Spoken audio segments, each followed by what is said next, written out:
Mr. Segun Agbaje is the Chief Executive Officer and Managing Director of Guarantee Trust Bank PLC, one of Africa's leading banking groups.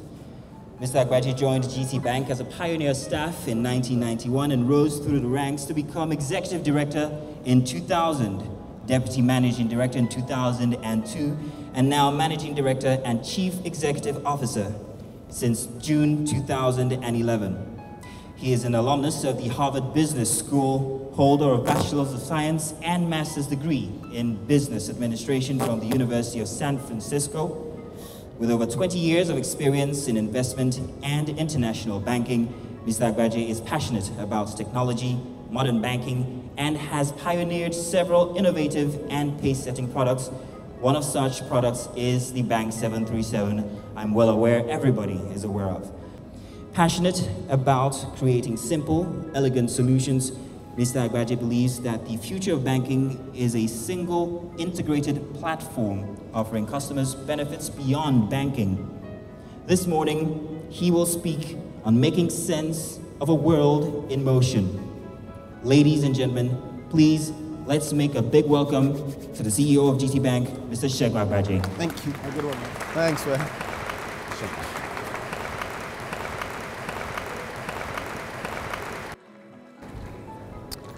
Good morning, everybody.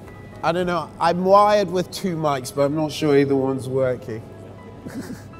So, which one am I meant to use, the two or this one? This one. Okay, good morning, everybody. I listened to that introduction and I was wondering who they were talking about. Anyway, let me introduce myself. My name is Segun Agbaje. I've worked in Guarantee Trust for 27 years. Sometimes I wonder what I do there. I have some slides, but if you'll forgive me, I'm not really going to use them. And what I've picked this morning is making sense of a world in motion. It sounded like a great topic, no? But as I started to think about it, I started to wonder why I'd given myself such a job. Because the world we live in today is so complicated that I'm actually not sure you can make sense out of it. But I'm going to talk for a couple of minutes, and then at the end I'm going to leave a lot of time for Q&A and just see whether I can try to make a little bit of sense about the trends we're seeing, and at the end maybe learn from you or take some questions, and then we'll see whether we've landed this in any manner, shape or form.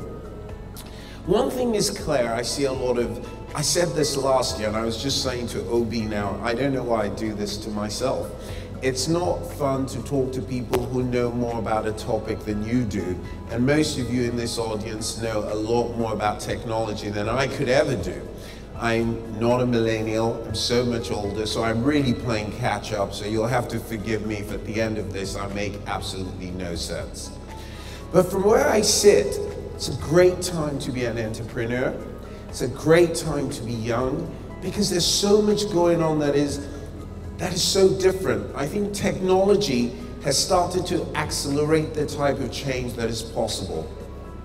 When I started my career almost 30 years ago, all the companies in the world basically were linear type companies. Companies grew at very small kind of paces, and in the 50s, if you looked at the average S&P 500 company, they were there for about 60 years before they died.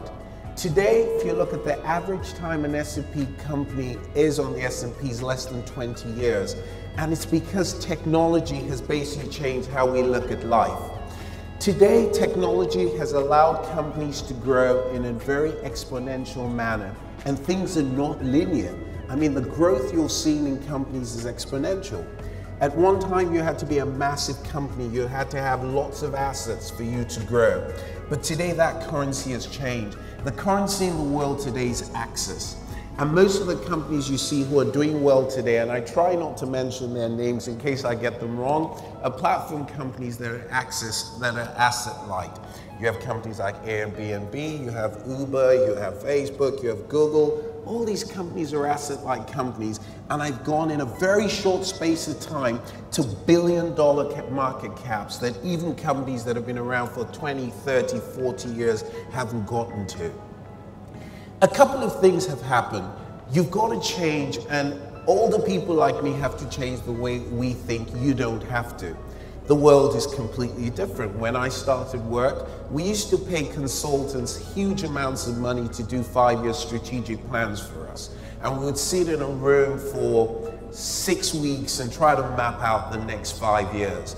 And those things became a Bible, and we would lock them up and try and follow. So when you're thinking about strategy in your own lives, please, what you should be thinking about is flexibility and adaptability, because the world is moving that quickly.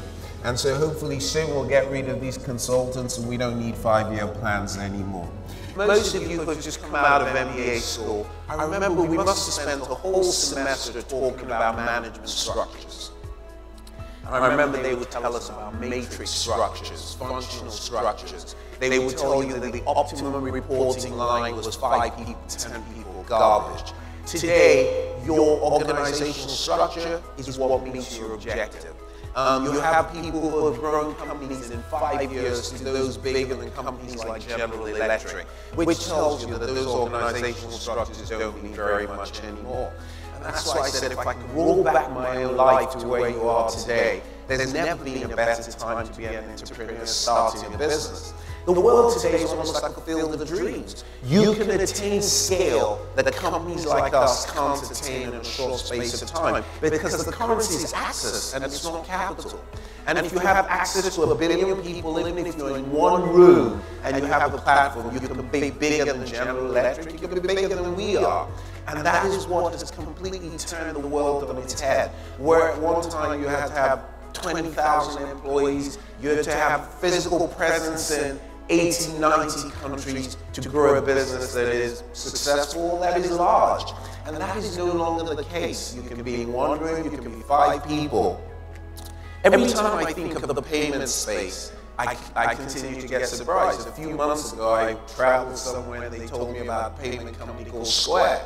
I don't know how many people know about Square. Most people, we were also looking at Apple, we were looking at all kinds of people who we thought were the payment engines. But guess what? Every day there's a new payment engine. So that's kind of how I look at the world today. I look at a world today where everything's different, technology's changing it. Your real currency now is access. Your organizational structures are nothing that we were taught. 5-year strategic plans are not what we used to be. And for the companies now, the critical thing is collaborations and partnerships. You're going to create a platform, and you're going to invite people, and that's what's going to make you good. So that's kind of one part of the talk I wanted to have. The second thing that has become obvious to me is that really rapid change today is really the norm. And if you think about that, it means that today you have to innovate constantly, because the world is moving so quickly. As we're talking now, something that was relevant 10 minutes ago might not be relevant today. So what you have to be doing is you've got to be innovating constantly. And the great thing about innovating constantly is you should take away your fear, and you should be ready to fail. You should be ready to fail quickly, though, because when you fail quickly, you fail cheaply. Before 737, we had failed at so many other things, but guess what? You never got to know, because we failed in like 3-4 weeks, and so we tossed them. When you don't fail quickly, it's very expensive. I'm hoping our market hub won't fail, because we've been at it a long time, so if it fails now, it'll be very expensive. One lesson I want you to take is that when you fail, please fail quickly. It's the cheapest way. So it's great to be you, but bad to be me. And I'm going to be very honest with you. If you think about banks, banks are not asset-light companies, no matter what they like to think. We have a lot of real estate. That is not asset-light. We're asset-heavy. If you think about it, we have all this staff who we've ingrained into their heads that they work a certain way, and they don't believe the people who are in a company with 10 people can beat them. So banks have huge legacies that give them a competitive disadvantage today. I was talking to Obi, and the fashionable thing the banks say now is that we're all going to become a platform. We're going to open things up. We're going to partner with people. Guess what? Most banks are going to fail. The amount of banks who will become platforms are few and far between, for the reasons I've just told you. First, it's never been in their DNA to be platforms. They've always been arrogant. They've never felt they have to partner with people. They've never felt they should open their platforms. They've always felt they own the customers. it's going to take ages for them to change the orientation of the people who work for them. They're not going to become asset light. In fact, they still boast about having 1,000 branches, 2,000 branches. Those things have become anchors. And so while the fashionable thing you'll hear from every bank today is that they're going to be platforms, we can take side bets, and I will tell you that in 5 years, most will fail. Those who succeed to become platforms will become the successful banks of the future. Because if you do not become a platform in the banking industry, I can start to count your days are numbered. Your lunch will be taken by the payment companies. Your lunch will be taken by the fintechs. Your lunch will be eaten by all sorts of people. So I hope, the good thing is, if we don't become a platform, I'll be gone. I don't know, most of you who heard my introduction, I have been at this for 27 years, so if my bank fails to become a platform, I'll blame everybody else and say, you know, if I'd been there, we would have made it. But on a more serious note, we really have to become a platform to survive. And it's a very easy thing to say, but it's an extremely difficult thing to do, especially when you have legacies which you're carrying. So we'll have to watch this space and see how this all works out. So this is what the world is. The world is all over the place. And like I said, when I picked this topic, even thinking about it makes me very dizzy. And I'm hoping that at the end, I only confused myself and confused you. So one thing that became clear to me in thinking about this is there's no point wondering or spending too much time about whether things are going to change. Things are going to change. Things are going to change every minute, and they're going to change very rapidly. So when you're coming up with your business models or your business concepts, that's a given.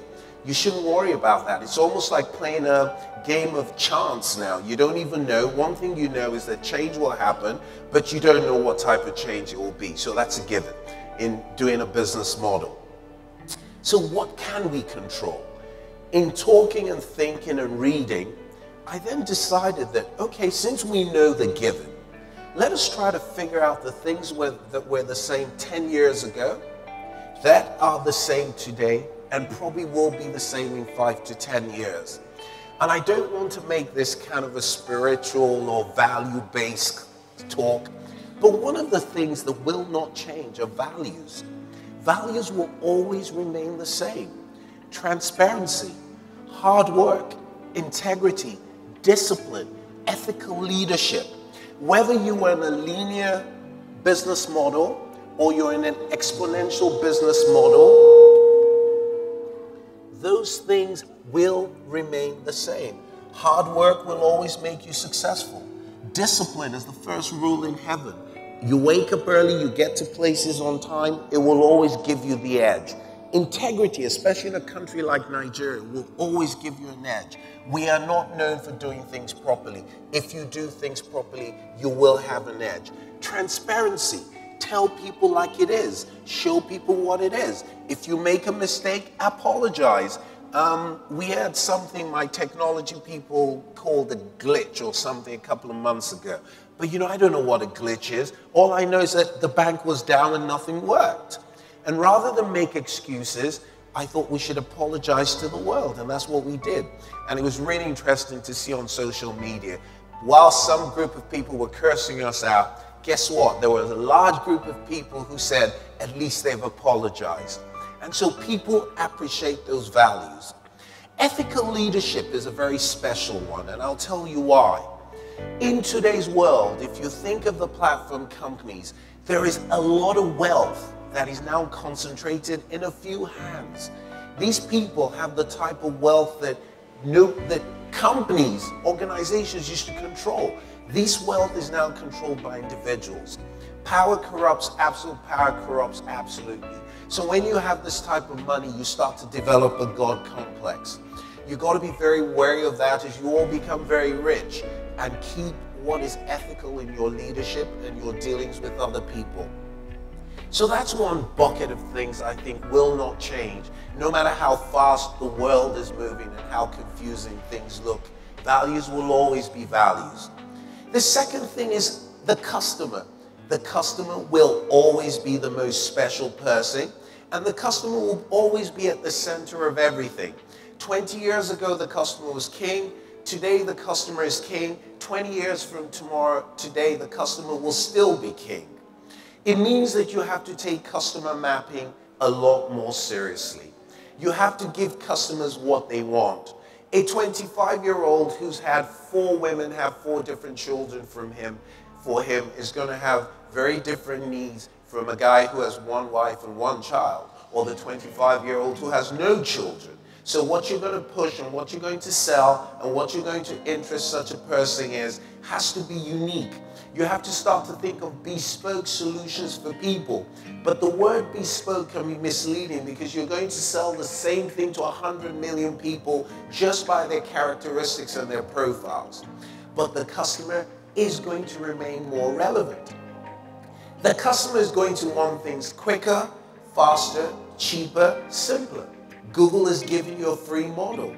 That's never going to change. I don't know anybody in this room who's going to tell me that in 2 years' time they want to pay more for my services than they will pay for today, or that they want it more complicated than they want it today. I have a group of young people who teach me and educate me, and I remember having a conversation with them, and I said, what is the difference between a mobile wallet and 737 USSD? And they said to me, 1 click, which means people want things simpler. I mean, people want 1 click, soon they will want no click. So those are things that are not going to change. So as you're putting your business models together, no matter how fast this whole world is moving, how dizzying everything looks, values will remain important. The customer will remain at the center of everything, and the customer is never going to want to pay more. They're never going to want it more complicated. So there you have it. You can build that into your business models going into the future. So kind of bringing all this commotion together, if I've made any sense, I've kind of then looked at it that the world we're moving in, everything is moving at just super speed, and so we know that. So if I was putting together a business model today, or I was putting together a company, I would have on one side the fact that rapid change will continue to happen, and that I would try to build flexibility and adaptability into my business model where I would always be able to deal with that. Then on the second hand, I would then agree that, guess what? Even in this fast-moving world and crazy world, there are things which I can control. So I would put my values in. And by the way, if you reflect, a lot of the platform companies, without mentioning names, ran into trouble in the last 12 to 18 months because they ignored these values. Some of them went transparent and said things that were not true. Some did not exhibit ethical leadership. So it tells you that even the companies we admire today and think so greatly of, well, platform companies, have faltered because they didn't build values into their business models. And many of them are now doing 360s, and they're becoming more value-centered, which they should have done. So we have the opportunity today in our business models, even though everything's moving so quickly, to have a value-driven business concept. It's never going to change. In 30 years, values will remain values. And the customer will remain king. So we're in complete control of those 2 things. So the value system, customer at the center with control, the rapid movement, we keep flexible and adaptable. So for those, the way I look at the world today, for those who watch, when you're looking at riptides and you're looking at kayaking, everything's moving so quickly. But I think that if we're able to balance these 2 things together and build a business model that kind of finds the equilibrium between those 2 things, you might actually start to see this rapid movement in slow motion. And if the world is moving so fast, and you have developed the ability to be able to slow it down and see it in slow motion, surely that's a competitive advantage that most people don't have. So when I sit and look at the world today, people might think it's crazy. As fast as it's moving, I think I've learned how to see it in slow motion. And when you see things that way, it allows you to adapt, allows you to be proactive, and allows you to continue to move and exhibit some flexibility. So I don't know if I made any sense out of a rapid moving world, but that's kind of how I've coped with all the change and all the things I see.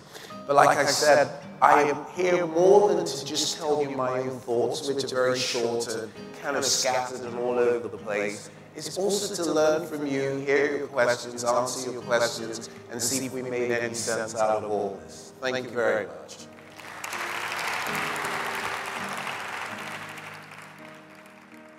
Good morning, everyone. Mr. Agbaje, this is Princess of Happy Coffee.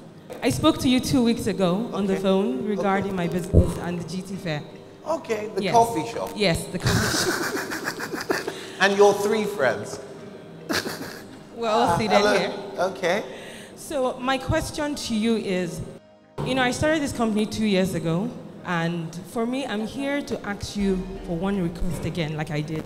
It's for a 1-hour lunch meeting, and it's to pitch my business to you, because I realize that sometimes you get the opportunity right in front of you, and I think for me, this is my bid to make Happy Coffee your pet project for the next 3 years. So I wanted to hopefully get that opportunity. Okay, well, I'll definitely give you the opportunity. Thank you. I'm horrible at lunch, but we'll set up something. At least we can have a coffee. So we'll have a coffee and I always warn people, though, you might be disappointed because I might not have much to add to you. You might have done more in the world than I have. So thank you. This is your coffee. Thank you very much. Thank you. Let's have another question. And I have committed that you will be at the food fair. So, Oyade, see, that's my promise for the food fair. I never commit any booths, but I've committed one to you.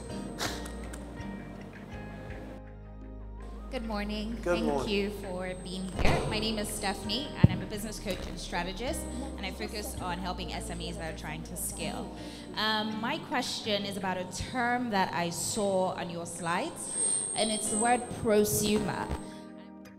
That you could explain that a bit. Those are, if you notice, I never talk off my slides because I find slides a bit too intellectual for me. That shows you those are the thoughts of other people.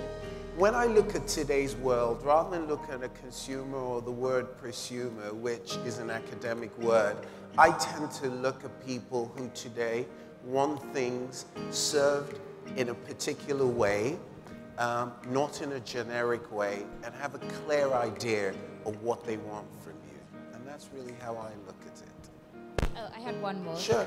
And how you're talking about, obviously, businesses and banks in particular moving to becoming platforms. So what are some of the ways that GTBank is moving towards this, especially with the challenges you mentioned of having such a legacy and not seeing that as if moving to a platform means a potential or seeming loss of that legacy, but so what are just some of the ways without giving anything away too much? You are just too smart. Okay, first of all, I have to be careful how much I say because I've told you most people are going to fail.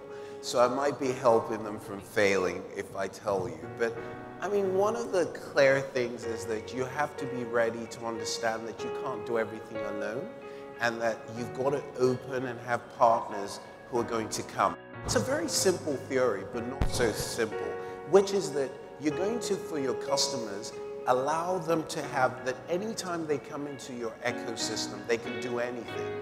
They can shop, they can buy airline travel. For those who like to gamble, they can gamble, anything. So we're going to try to make sure that we own the customer, we use your data intelligently, and really at the end of the day, we're not going to own much, and we're just going to live off little commissions. Maybe we'll let you buy coffee off our platform. So that really is it.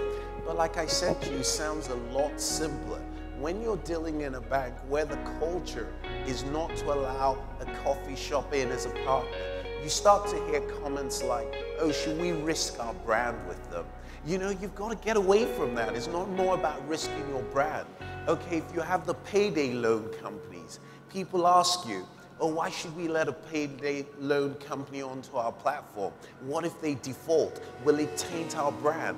All that thinking is why most banks are going to fail to convert. But I could go on, but like I said, I might be helping them, and I'd like them to fail, truthfully. My name is Trudy. 2 weeks back, I was on your internet platform. Then they now reminded me of my friend's birthday. I wondered how GT knew that that was my friend, whether people were going further. I want to make sense from you reminding me that it's my friend's birthday. Is it for me to start buying on the platform immediately? Well, I just said to you that we live in an amazing world today. We're beginning to use data as a bank more intelligently than we ever have. So now we probably figured you've been sending that person money. So we'll know who that person is. We'll find out the person's birthday. Which is what I was telling the lady here, rather than use pro-consumer. What we're trying to do is understand what you want, who you are, and start to push things to you that are relevant to your life rather than what is relevant to us. And that is just one of the ways we're doing it. And it's your friend's birthday, we've told you. I promise you, in about 6 months, the stuff we will be telling you about yourself and your life and the people you deal with will shock you. Good morning. Yes. I'm Samuel. And my question would be, during your presentation, we heard you say that making sense of a world in motion entails reducing the speed at which we navigate. Now the question is, coming from where I come from, Akwa Ibom State, does this also imply that this is the reason why we have just a branch of your organization in Akwa Ibom? Okay, you know, people always think I'm never embarrassed by questions, actually. I'll tell you the truth. It is kind of why. Our bet as an organization is that you're moving away from a bricks and mortar world, and that most banking is going to be done on your telephone. And just like I said to you, you want to become, banks are not traditionally asset-light companies. In the world we are in today and the world we're moving into, you need to be as asset-light as you can be. And these branches which we're building are going to become liabilities to the model of becoming a platform. So I would love to serve you in Akwa Ibom, but I don't want to serve you through the branches. I want to serve you on the phone. I want to serve you on the internet. I want to serve you on your laptops. And so I am one of those people, we as an organization have bet that bricks and mortar are a dying way of servicing customers, and then ultimately all they will be are just like storefronts for selling your services, but then most of the servicing is going to be done on other channels. My name is Daniel. Yes. All the way from University of Ibadan. Okay. Now, my question is, GTBank is youth-friendly, but then in my stay in the university community, we see students with talent. Then, how can GTBank, as a bank itself, a big brand, promote these students? Or should they finish and then start working in the bank, killing their own talent themselves? So, you should create a platform in universities where you can work on these students and their talents, and then they can grow, becoming what they want to be, and then giving the credit to GTBank. So, how can it be done? Well, you know, the truth is we try to recruit, we do the food fair, we do the fashion fair to help grow small businesses. But let me tell you, that's why I said it's a great time to be an entrepreneur. Today, do you even really need a bank? Today, there's crowdfunding. If you have a great idea, you can fund it through crowdfunding. You can use crowdsourcing for your access. Yes, as banks, we will continue to try, but I also remind banks that the banks are not venture capital firms, and banks are going to charge you interest, which is terrible for startups, and that in your startup phase, you want more venture capital type funding than bank funding. So I would say open your mind. I told you access is a bigger currency today than assets, and so make use of that access, really. Not to say we won't help or we're not looking to help, we love to help. But I don't want to tell you that we today are probably even the best means of helping you. I think there are a lot of other nicer ways which didn't exist before. My name is Israel Adewale. I'm just wondering the role of security in all of this. I know of recent, it's in the news and a trend for some time, the issue of some guys hacking using SIM cards, and they are getting people's money from the bank. So what's the bank's position on this, and how concerned are you about security? Because it seems the simpler it becomes, the easier it becomes to also steal using that means. Oh God, every bank in the world today is concerned about cybersecurity. But you know, the fact that lightning can strike you doesn't stop you from going out. So it's something you have to contend with. Cybersecurity, we continue to improve, but you know, the hackers are normally one step ahead, and it's after you've been hacked, you kind of develop a solution. But I don't think that's ever going to stop this rapid growth of what technology is doing. So yes, we have security people, they tell me everything's perfect, but I never really believe that. I believe that after you've had a situation, then a solution is built or a patch or whatever word you want to use, and then we'll have other situations. But that's just part and parcel of the life we have now chosen to live. And that you can't, because of your concerns about cybersecurity, not continue to move forward. So yes, we have invested a lot. I believe our platform is very secure. I think things are fairly secure, not to jinx ourselves, but yes, it's just something we will always work with and contend with. My name is Solomon, and I want to know, because recently I've started seeing when I do online 737 transfers, I see a lot of GT coins. And with the kind of changes we see in the world today, we know definitely this is an era. Like you said, there are a lot of payment solutions. What is GTBank really looking forward to in the cryptocurrency space? Because I believe this is a form of payment now that is very convenient and really bypass a lot of third parties, and we can do things peer-to-peer. So I really want to know if this is a way that you guys are really looking forward to in the future. If GT coin is something that will definitely become a cryptocurrency as time goes on. Okay, let me try and correct a few things.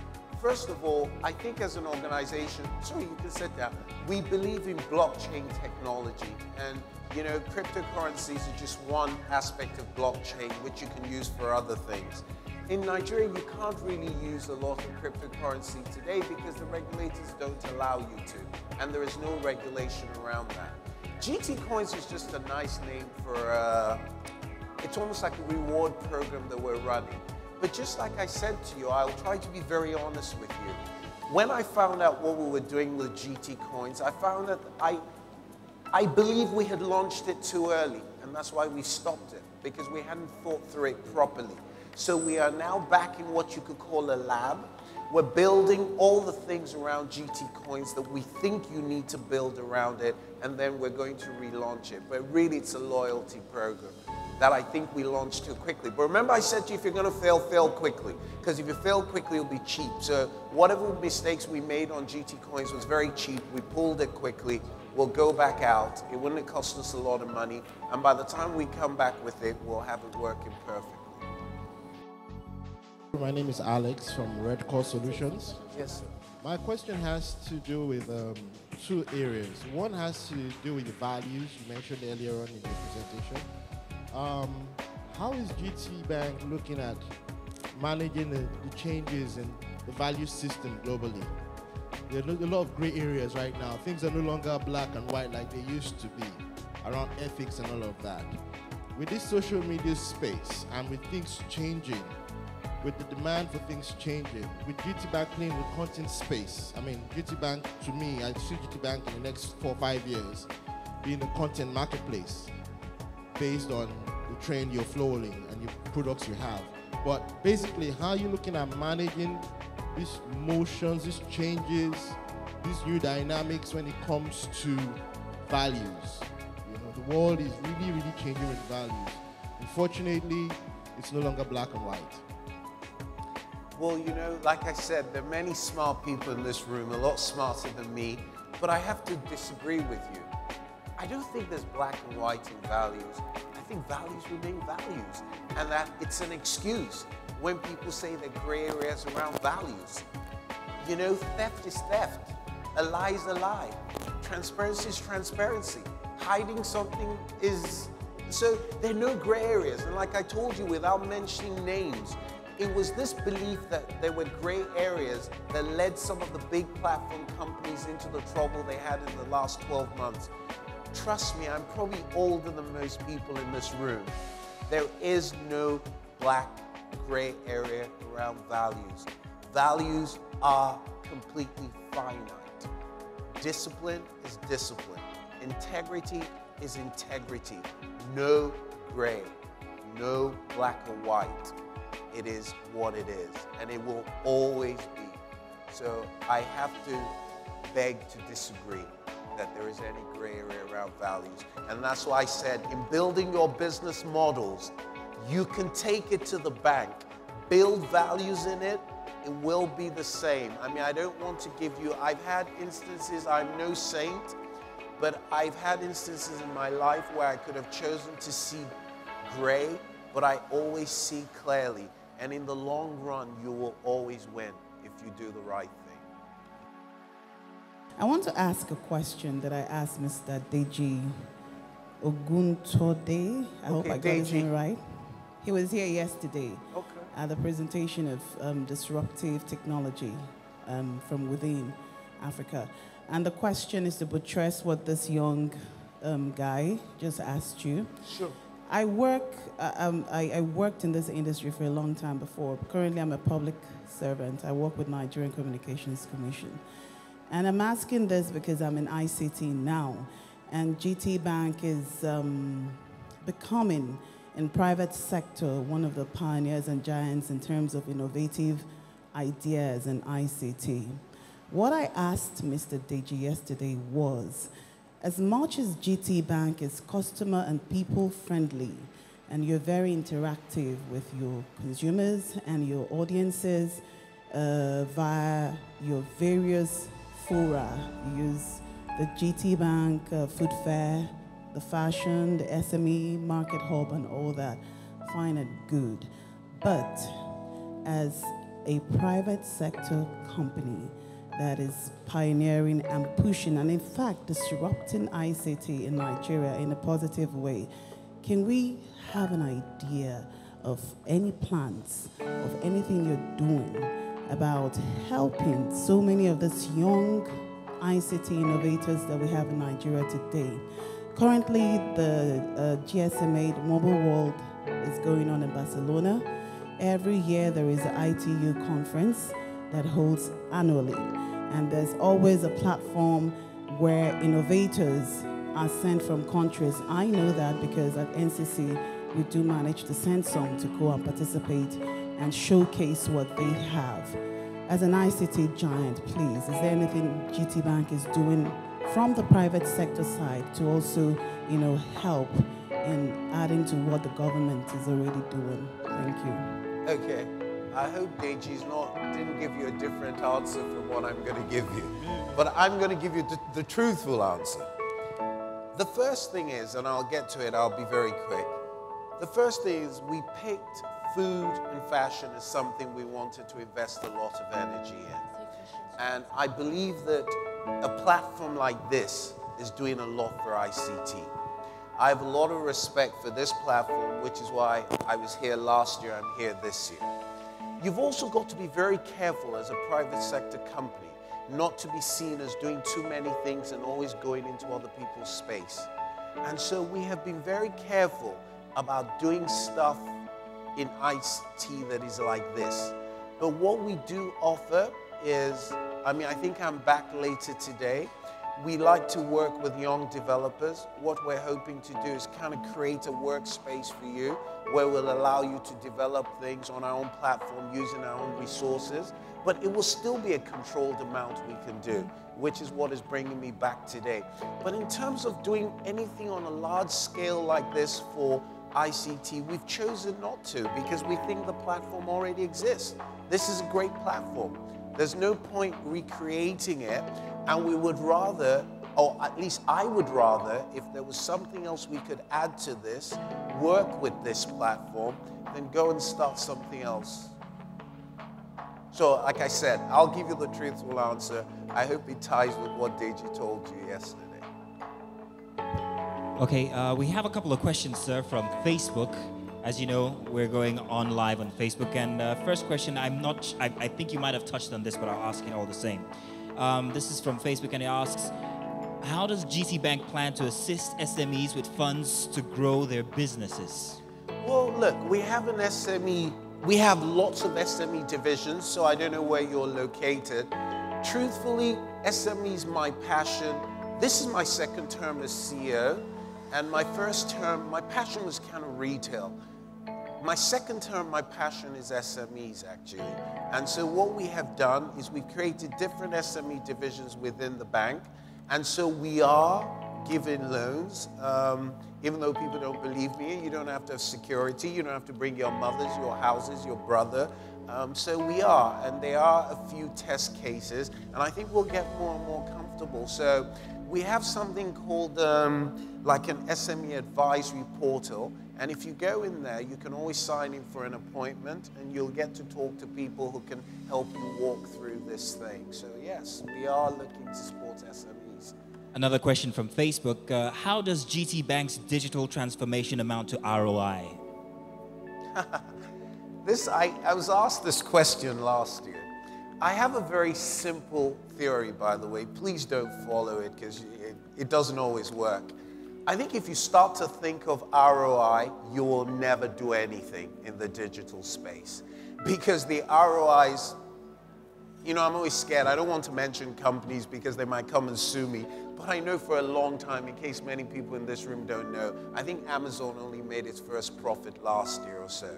After all these years. So in the technology space and in a lot of startup space, if you pay too much attention to the ROI, you will never do anything. You've got to look at scale. That is the most important thing. You've got to build a business with scale using digital technology, and trust me, if you get to the scale, the profits and the ROIs will happen. But don't start from the ROI, if not, you'll never get off the ground. Well, sir, we've got a very young set of people here. I know, I saw them. I hope I didn't bore them to death. This is Federal Government College, Shagamu, yes? So who's asking the question? Girls College. Okay, what's your name? My name is Sholanke Alice. I'm a representative of Federal Government Girls College, Shagamu. Excellent morning, sir. Just like Microsoft and Google have platforms to help teachers and students, what is GTB doing in this respect? I mean, since Nigeria is not really towering these youth are the futures of tomorrow, what is your take, sir? To help teachers and students, well, look, the truth is, I always say you can't be everything. We do a lot of e-learning. We have a lot of online learning. For those who live in Lagos, you'll see that we redid the Yaba library so that people can read. We have reading sessions in there. So I guess we're doing our own little bit, but we can always do a little more, I'll be honest with you. But now you've thrown that challenge. Even though I can't do ICT, I can do education. So maybe we'll look at that. Thank you. We've got 8 more minutes for questions, sir. So we'll take from that end of the room now. 8 more minutes, and then we'll round this up. Okay. Good morning, sir. Yes, sir. My name is Austin. I want to look at the core values you talked about. You talked about integrity. Now, when I looked at the word integrity, I saw uprightness and being straight. Now, how have you been able, as a person, to uphold your integrity in this country? I know I'm asking because the most honorable people in Nigeria are not straight. They are not actually honorable. As a person, having been able to uphold your integrity and your bank as a brand, how have you been able to uphold its integrity? Thank you, sir. Thank you. Okay, the first one's very difficult for me to answer because I always said to you, I'm not a saint. So I'm not going to dodge that question, but I'm going to tell you, it's better you ask people who know me whether I have integrity. I wouldn't want to sit here. Just like you said, there are too many Nigerians who stand up and tell you they have integrity and you know they have absolutely none. So what I would say is you can do a little bit, if you have a little bit of time, just ask a few people who know me, then they'll be able to tell you whether I have integrity or not. So that'll be my answer to that question. The second one, though, is I can tell you that as an organization, Guarantee Trust has integrity. We do not do the wrong thing. We are human beings and we make mistakes, but we never go out of our way to do the wrong thing. We don't go out of our way to break rules. We don't go out of our way to cheat. We follow the regulators' rules, and you can read any case study that's been done about this bank. I'm not saying we don't make mistakes. Mistakes are very different from a lack of integrity. But at all times, I can put my hand on my chest and tell you that as a brand and an organization, we do have integrity and we do the right thing.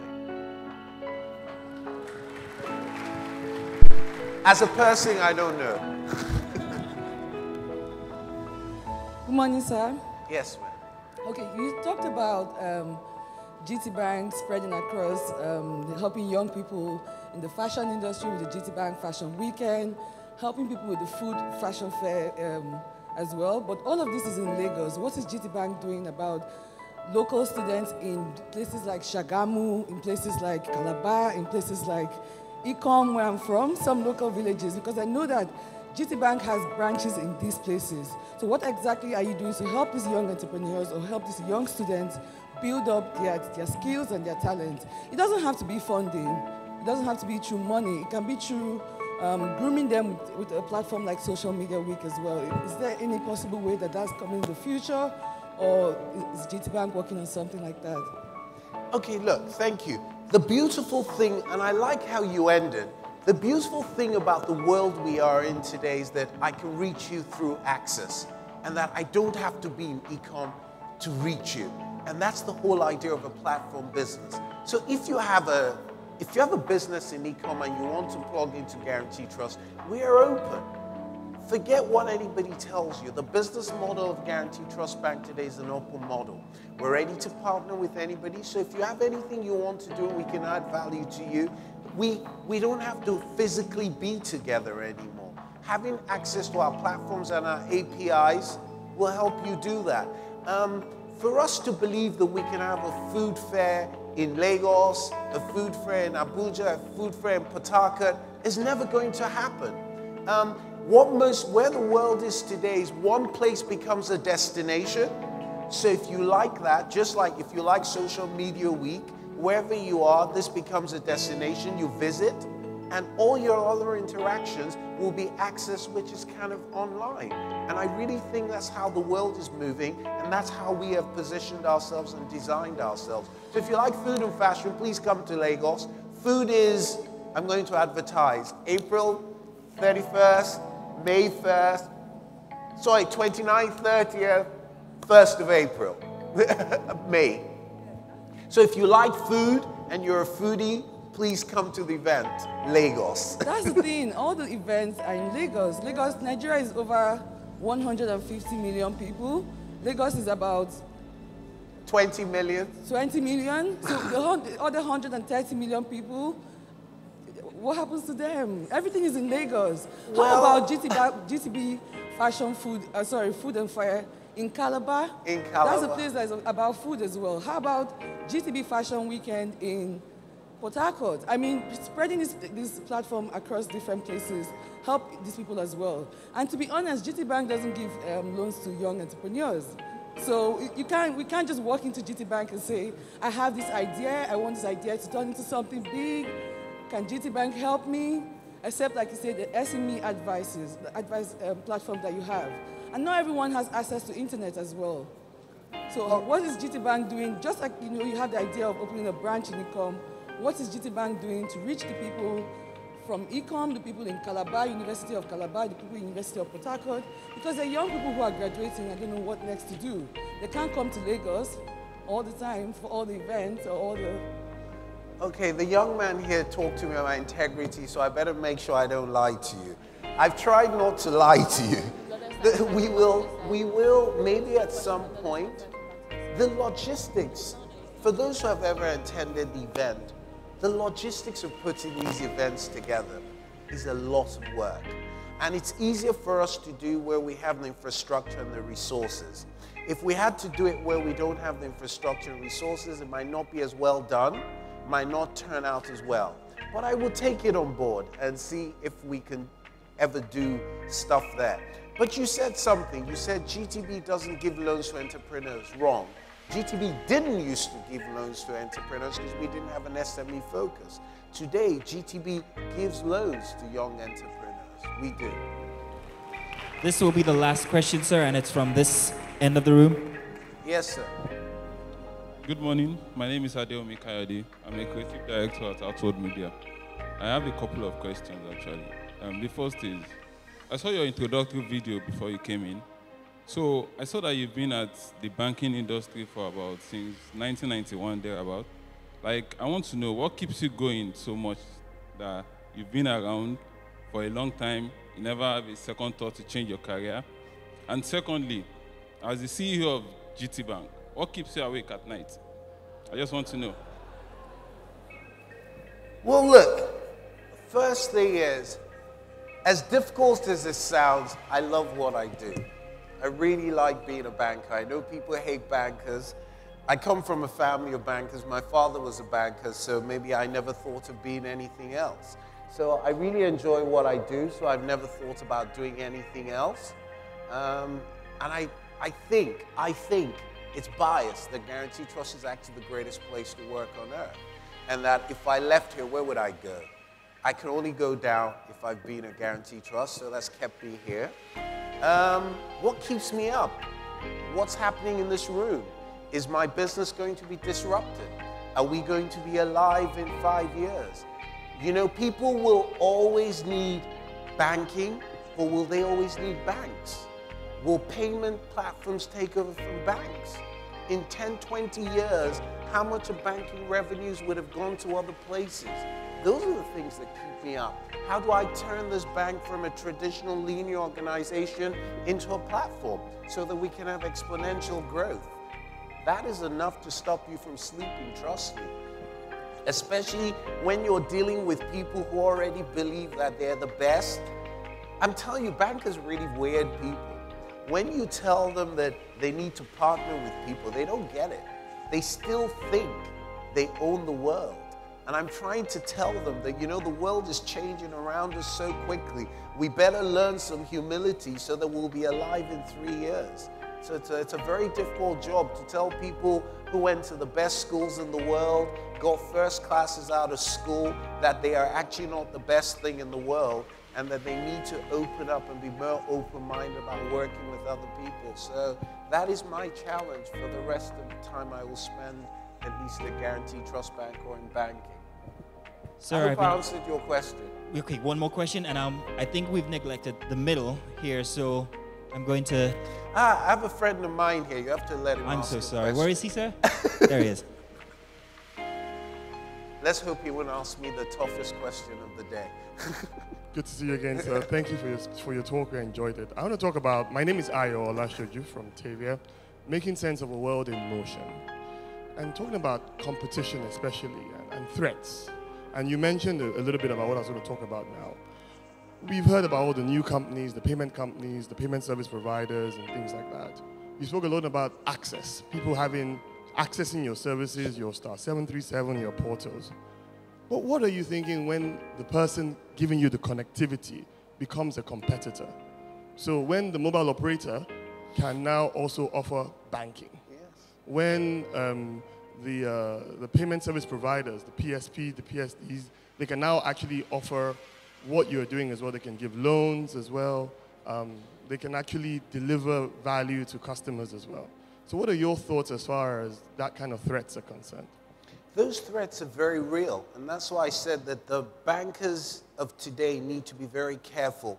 The way I believe you're going to deal with that threat is by becoming a platform. Again, you have access, and maybe you have a bit of a head start. You have more capital than they do. You already have some reach. You have IT know-how. So all you're trying to do now is open up a gap between where they are today and where you are, so that when they become competitors, you are going to compete with them, but you will have a bit of an advantage in terms of the access you have, the reach you have, but that day is going to come. It's going to come quicker than people think, but so that's why we have to run very fast now. We have to create as many partnerships as we can, so that by the time they become competition, we are not reacting to them. We already have a business model that allows us to compete with them. But they will, and they are competitors, and we're not deceived by the fact that the people who call themselves partners today are going to want our own businesses in the future. That's why you must build a business model that can compete with them. And our traditional business model as banks cannot compete with the threats you're talking about. So we have to change those business models so that we can compete with that threat. Ladies and gentlemen, of GTBank, Mr. Segun Agbaje. Thank you very much, sir. Thank you. Thank you very much, sir.